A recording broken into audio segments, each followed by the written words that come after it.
Ukážu vám, jak změnit hlasitost audio souboru v programu Reaper.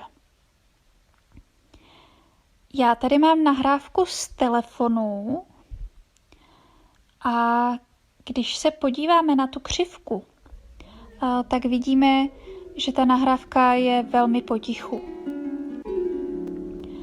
Si ji takhle zastavím. A teď stačí kliknout, zvolit možnost Normalize, potvrdím OK, znovu OK. A teď už na té křivce vidíme, že je o dost hlasitější. Kdybych si to audio chtěla uložit, tak zvolím znovu možnost tady File, Render. Tady můžu přejmenovat, zvolím preferovaný formát, já volím MP3, Render One File a takhle se mi nahrávka ukládá.